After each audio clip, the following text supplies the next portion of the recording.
Hi, this is Roger. Thanks for dropping by.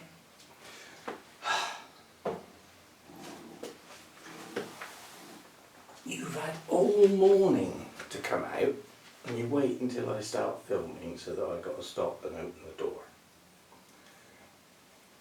Are you a nuisance? Go on. Tell those people you're a nuisance. Kick the dehumidifier. You nuisance cat, aren't you? He's all bleary-eyed, he's just woken up. Come on then. Out you go.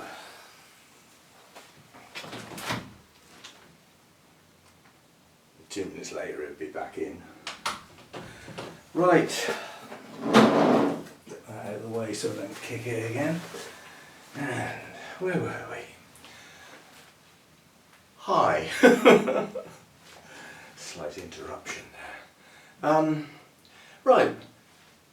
I hear you all say, what are you doing here? You're supposed to be at the bonsai show.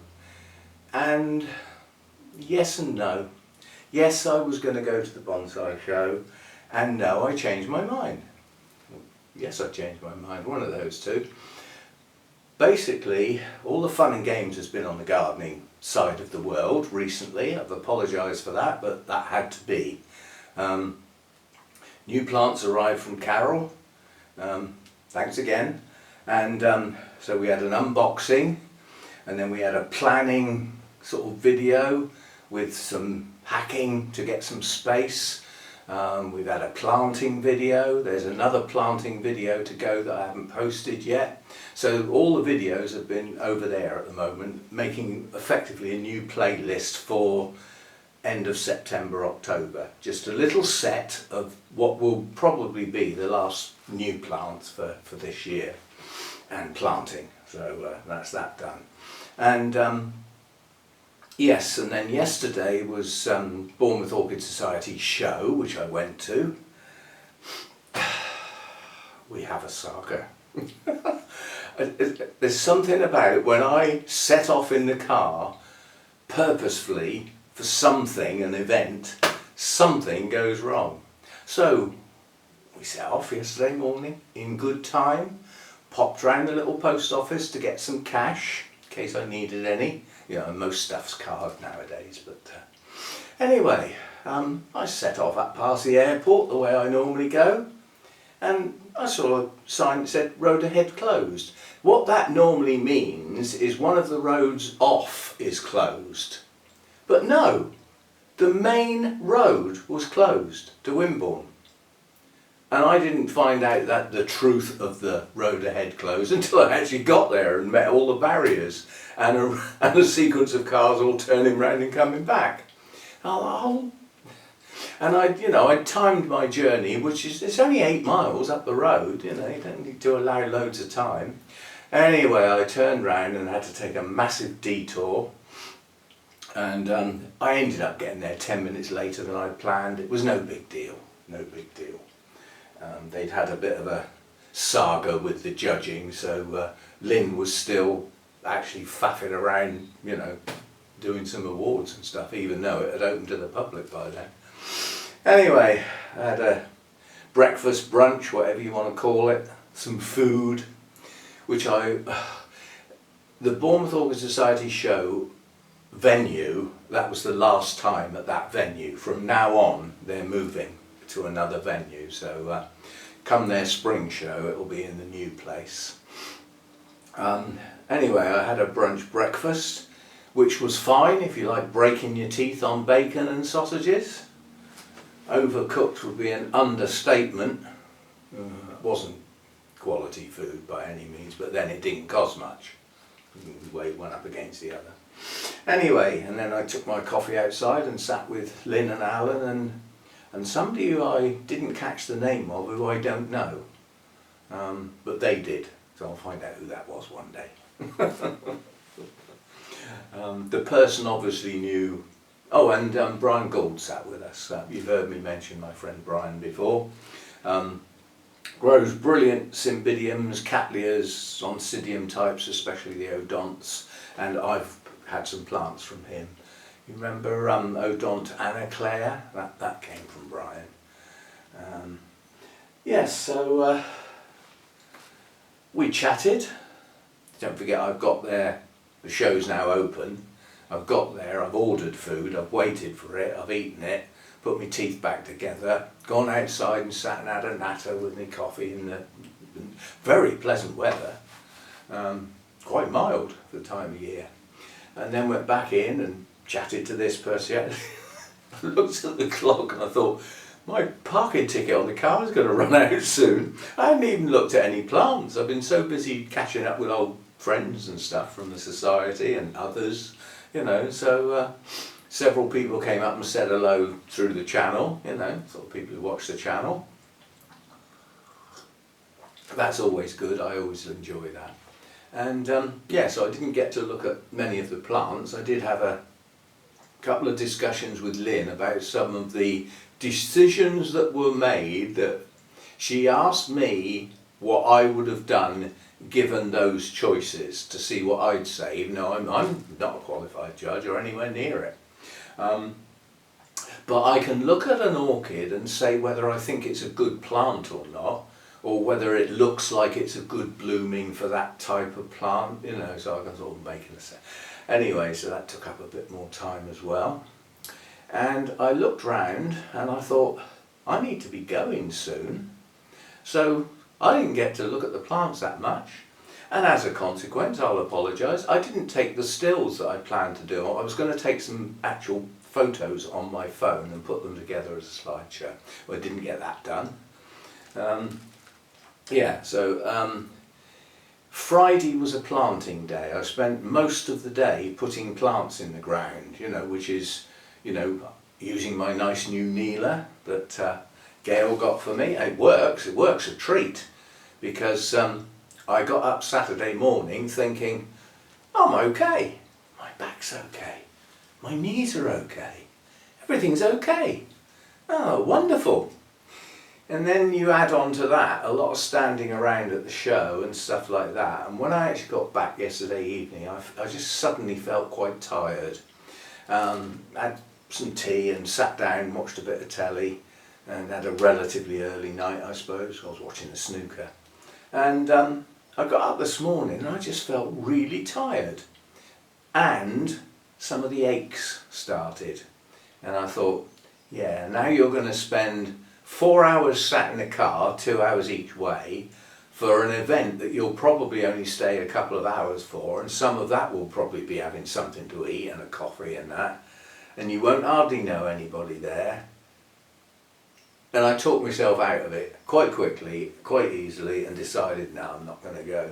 Now, I don't mind that, you know, it'll come round next year, and there'll be other things, but what's a little upsetting is the fact that now that I'm not out all day today, Hannah could have actually come down this weekend and come to the show.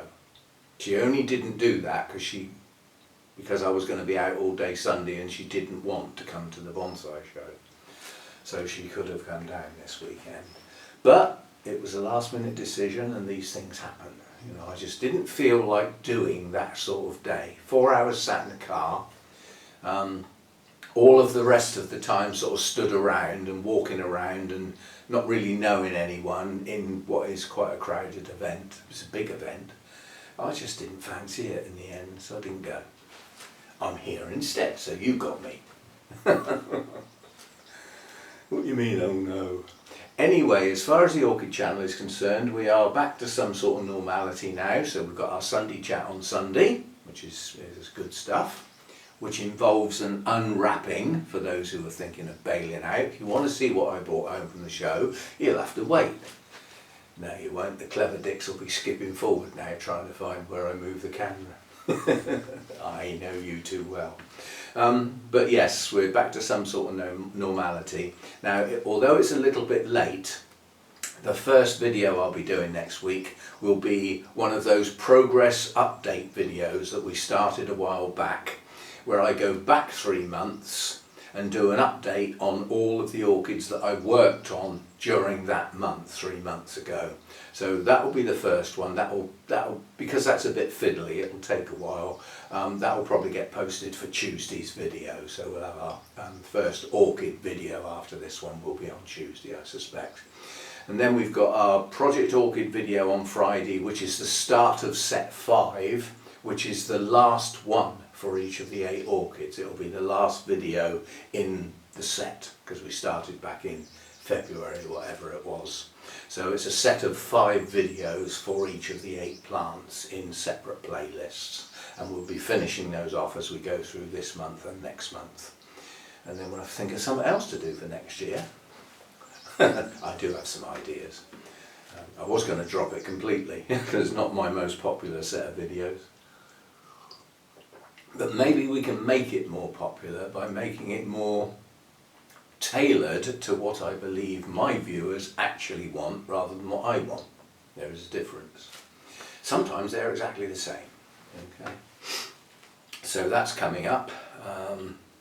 What else next week? As we go along, things will come up, they always do. Right, as usual on Sunday, thanks for the support I get for the channel, both this channel and the gardening channel. I certainly won't be harping on about the bonsai channel because it's a very quiet channel. I haven't posted a video for some time.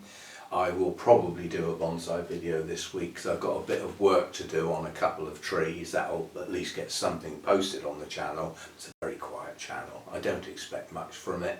It's just a place to be able to film on, you know, the few trees that I've got. But the gardening channel, once we get this little round finished, which there's one video left to go, which is getting the plants. I did a planting video on the stuff that went in the planted border, this one out here, the one you can see, you know, sort of often out the window. And then the next one that I'll post tomorrow is putting the plants in the gravel beds using my kneeler. So that one's, and that's a Benny Hill video. The whole video is just music and speeded up filming, otherwise it would have been very tedious. So it's only 7 minutes long. It was, well, it was this long once, till I shortened it. But yeah, thanks for the support that I'm getting for both this channel and the other one. And on this channel, thanks for the financial support. That's you know, it's very grateful on the grounds that I'm in the not too distant future I'm going to have to do battle with energy companies, because I've been on a fixed rate basically, and that comes to an end at the end of November basically, when I became a new customer 2 years ago, and I'll be subject to the open market. So I'm expecting quite a massive increase in my energy bill just at the peak when I start using it most through the winter. So financial support is gratefully received. It all goes in the kitty to help maintain, you know, the collection, and the collection is maintained on, and that gives me the ability to make the videos. It's all collective, you know. So thanks for the support in whatever form, whether it's financial, the patrons, the members, whether it's watching the videos. A reminder, the YouTube money that I get is based on people watching adverts, not watching videos. They are a nuisance, but think about anything that you watch on a screen. Where can you watch anything nowadays without having adverts? So it's not like it's out of place, is it? You know, most people would just be used to it and not even think about it, quite honestly. But yeah, it is quite important to keep those finances rolling along, is to actually watch some adverts. You don't have to watch every one because they are tedious, aren't they? I mean, I've got premium membership, geese going over, on YouTube, which means that on my Orchid channel, which is where I do most of my watching, I don't ever see an advert. It's quite a little culture shock, because sometimes I'm on the gardening channel and I'll watch a video that's come up down the side, and of course the first thing that comes up is an advert. I think, what's that? Because premium is only for a channel. I want to get it on another channel, I've got to pay again. We ain't doing that. Mojo's still out there, he hasn't come back round yet. He'll be out digging up all the plants I've just planted now again.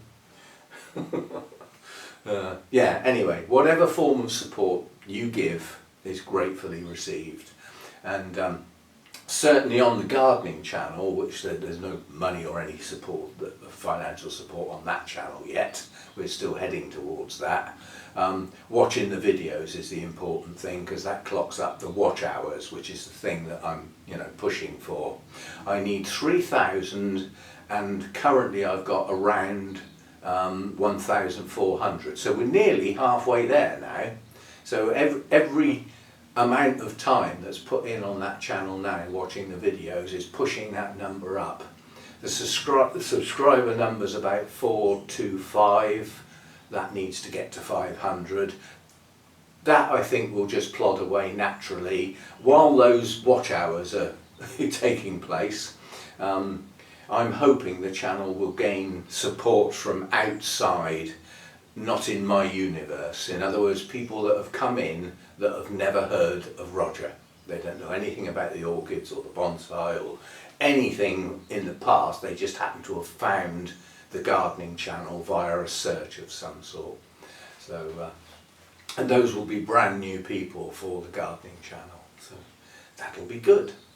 So there's all that. And longer term, I'm hoping that channel is going to sort of take off. Although we're going to have a quiet spell, it's called winter, there won't be much going on there, but then we'll have the new growth coming up in the spring, and what's actually going to come up next year that's been planted. A lot of stuff's sort of died back, the bulbs, the snowdrops and things, the bluebells, are they actually going to come up next year and bloom? So, there's a lot to look forward to next year, to see how things have progressed and survived the winter. The only thing left to plant are some more little ground cover plants to go in the gravel beds. I've still got those to do, but I'll probably do those next weekend when Hannah's down, and we can do them between us because she likes to help. And the other thing I need to do is think about getting some bulbs. Now I don't want loads of bulbs.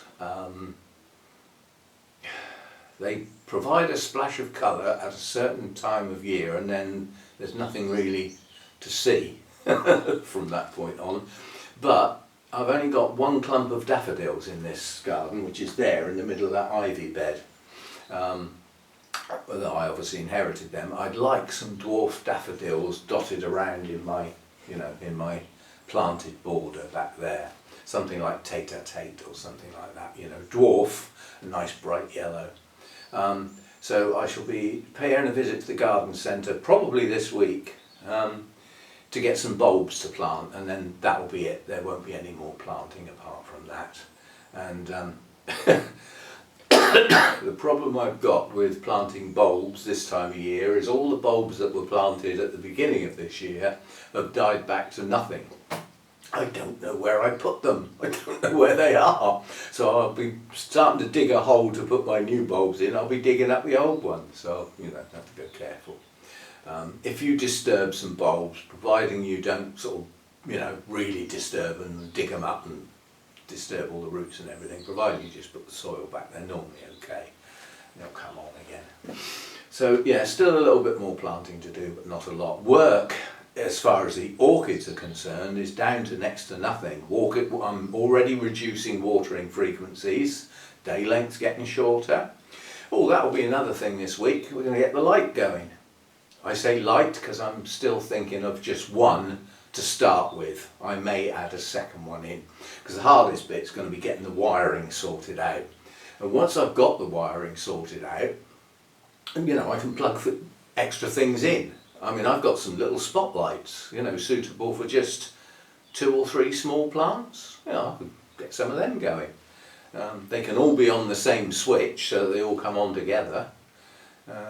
But yeah, we've got the light to get going this week, and sort out which plants are going to be directly under it and get all those set up. So yeah, there'll be some videos along that lines, because we haven't had the lights for a long time. I think I've only ever used them 1 year. think I used them one winter, maybe two, but quite some time ago. Anyway, they certainly haven't been used here, so get the lights going, get the wiring sorted out. And yeah, I've got two spare sockets down there. One of them is to run a cable up into that corner up there with some sockets on it. The hooks are already there. All I've got to do is run the cable round and find a way of actually supporting the light, which is going to be wood on this ridge up here, and it will be sat diagonally across, wedged into a corner, so it won't be able to move, and that will take the weight of the light. So all sorted, just not done yet, but we'll be having a go at that. And yes, not going to the bonsai show means I am actually going to have a lazy day. I really am. I need one of these lazy days every now and again, and this is going to be one of them. And it's a bit of a recovery day. As I said, I didn't realise quite, you know, the show yesterday, because I was nattering and seeing old friends and stuff like that, you're busy. But what you don't realise is you're doing a lot of standing. And I, you know, from the point I got there, as soon as I got up from my breakfast and my coffee, I didn't sit down again until I got back in the car. You know, so it's quite a long time to be on your feet, following a day spent planting, you know, bending and kneeling and stuff. So, yeah, we're going to have a lazy day today. It's Sunday, it's traditional. Well, I suppose it's traditional because it was lots of people didn't work on Sundays. There's lots of people have to work on Sundays now. Goes with the territory. Right, I suppose you want to see what I got. So obviously coming back from a show, it's not an unboxing, it's an unwrapping. And it's a big unwrapping.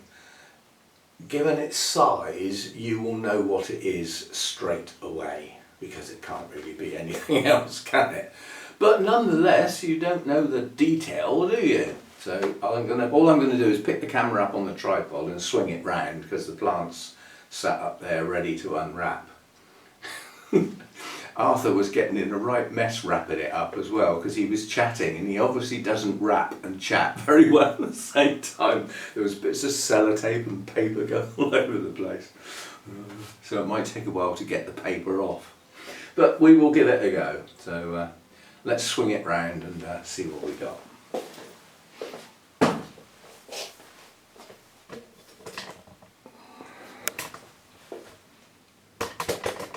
What does that look like?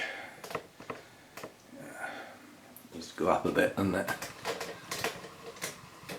I'm not sure I can get it up high enough. That'll have to do. Right, so can you tell what it is yet? Of course you can. Couldn't be much else that size, could it?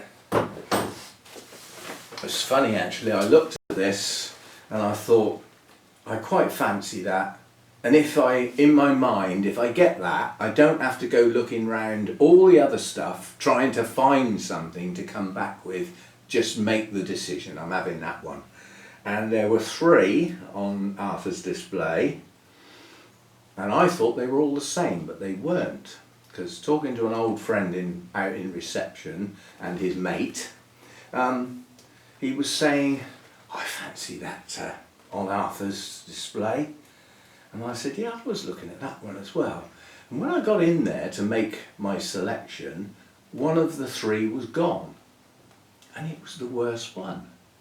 I thought, that guy should know better than that. He's taken the smallest one with the least number of blooms.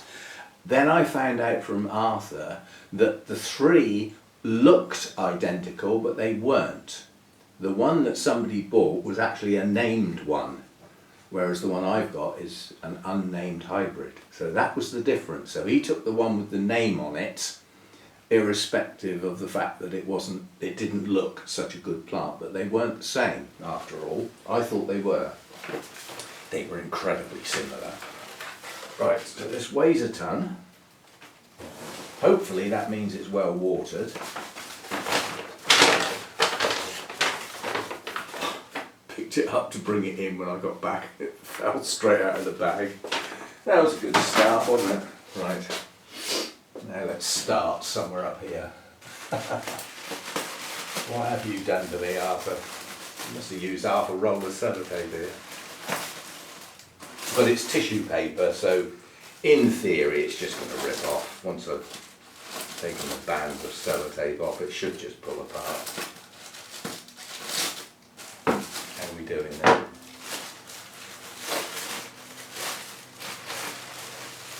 No.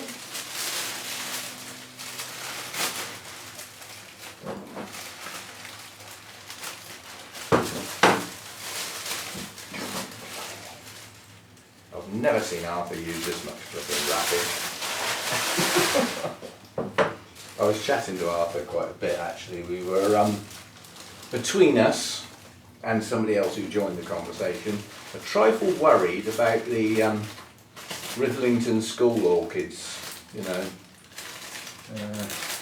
on the grounds that Simon Pugh Jones, who's been the leader of that project, well, as long as I know, well, forever actually, he started it, has retired, and he's actually done it now, so he's gone. And somebody else is going to be doing it that we're not quite sure how that's going to bed in, because it needs somebody with a presence, if you know what I mean, a personality and all that sort of stuff, to be able to carry it. And it is quite a big deal, because you know, when that project goes out on the road to a show or something like that, you're taking school kids with you. That takes a lot more arranging than just a few adults turning up in their cars. Yeah? So it is quite a big deal taking on that project. Hang on, Pussycat wants to come in. Come on then. Yeah, we don't need a conversation. We're going to get one whether we want one or not. Yes, so we were mulling over the ideas of what's going to happen with the Rivlington project. We're nearly there. How many pieces has that have taken off so far? It looks like this is lifting out of the pot as well. That's good, that means it's got a hell of a pot full of roots. Right, we don't need the tag.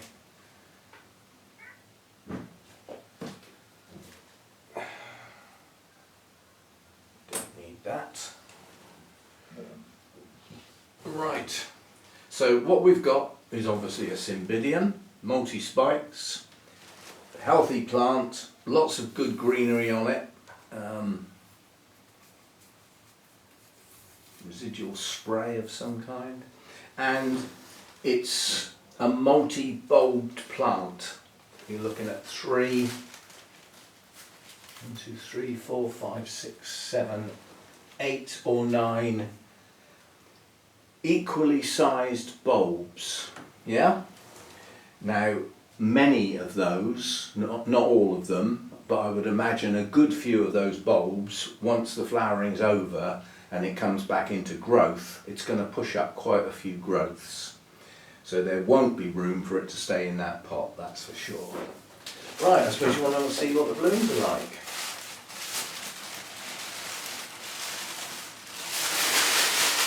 I'll pick the camera up in a minute and we'll come in close, have a good look. But there is a good number. It's a good flowering plant. It's a little lopsided if flat. Because I was just going back thinking about Lynn was discussing judging type stuff. As if you were judging this, you would say it was a one-sided blooming, because over this side of the plant is one spike, and over that side are 3, 4. So it's a little lopsided. That could easily have been got round by actually staking each individual spike and spreading them out evenly, so that it didn't look slightly lopsided. I don't care, it's a good blooming. We've got a spike over here where no blooms have even opened yet, so yeah, all that's to come. And we've got buds unopened here, buds only just opened, a fully opened spike over here with a bloom that's going over. So let's get the camera off the tripod and we'll have a closer look at these blooms, because they caught my eye, quite honestly. A bit of seasick while I get it on my hand. Trip over the tripod, why don't you? Right, so we've got a bloom going over here. So this bloom spike over this side is probably the one that's been open the longest. There are no buds, every bloom's open, and if one's starting to go over, the rest will probably follow in the not too distant future. So let's find one that we can have a good look at. Got slight variation in colour between the blooms. If you look at this one, that's relatively pale coloured, bright. This one's a little bit darker. So there is a bit of variety. But what I liked was the shape, patterning and colour. It has reminiscence of a species, on the grounds that the petals and sepals do arch over the lip, yeah, rather than being dead flat. And they're a bit narrower than some cymbidiums. And I just liked the colour combination. These colours are just smashing, as is the pattern. So that's what I got, no ID. I don't know whether this is one that Sarah's got in to sell on, or whether it's one of hers. She's got stacks of cymbidiums up the end of one of the glass houses, in the cool glass house, up the end there. There's stacks of them. You know, they're sort of 5 or 6 deep and, you know, 10 metres long or something, and they're just all squashed up there. And obviously they come out once they come into bloom to sell. But then they possibly get split up every now and again and just put back, you know, to grow on. But yeah, I thought it was a decent quality plant. I like the colour and shape of the blooms, and it looks like it's going to be a good bloomer. Yeah. Now, while we're on the subject of cymbidiums, you heard me mention earlier in the video my friend Brian Gould, who grows excellent cymbidiums, and he said, oh, Hannah's cymbidium.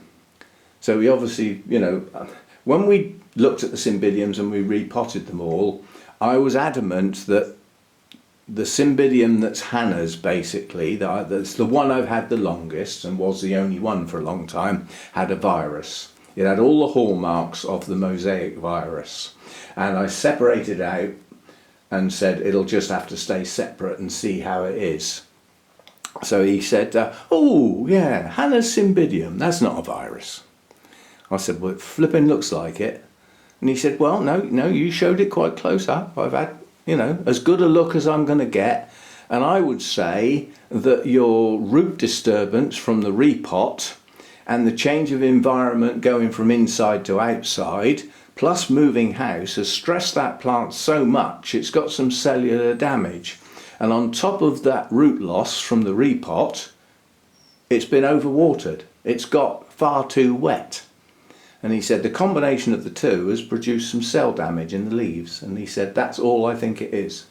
He said the truth will come out in the next new growth. Providing this year it's managed to get some new roots going, then when the next new growth comes out, you'll probably find it's clean and it'll be fine. He said, if you want to keep it separate, by all means, but he said, I don't think you need to. I think it's not a virus. So that's a bit of good news. Yeah?